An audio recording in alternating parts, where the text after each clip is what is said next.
Prologue. Amanda Griffith was trying to find her car in the hospital's employee parking lot. She had just finished her last day of medical school, and her shift had seemed days long.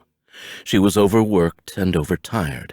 It was only the middle of the afternoon, and all she wanted to do was go to bed.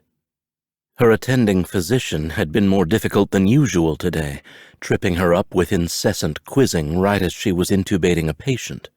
Typically, Amanda was able to go head-to-head with her attending, but today he had worn her down. All the anesthesiology residents in her year disliked the man. Amanda usually took a kinder stance, viewing the doctor more as a wise and formidable teacher, but her generosity extended only so far. She held her hand over her eyes, scanning the lot for her car as the sun threatened to blind her, even through her oversized sunglasses. Squinting, she finally caught sight of it.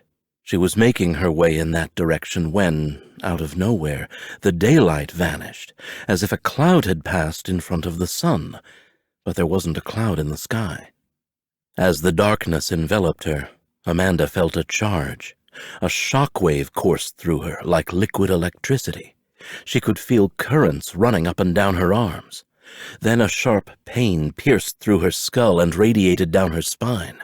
Nausea and dizziness overtook her. "Wow," Amanda muttered as her brain started rattling off a running list of possible pathologies. Was she having a stroke? An aneurysm? Was this how it ended for her? But then, just as quickly as it happened, it stopped. Her symptoms disappeared and the sun shone bright again. Amanda squeezed her eyes shut and massaged her scalp. "I better get some rest," she said to herself. She was looking forward to the week-long vacation she had planned. That would surely help.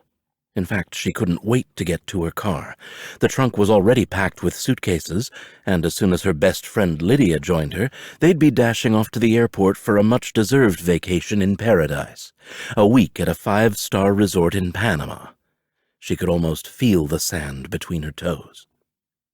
What she didn't know was that the solar flare she had just encountered had irrevocably changed her life in a way she could never have imagined.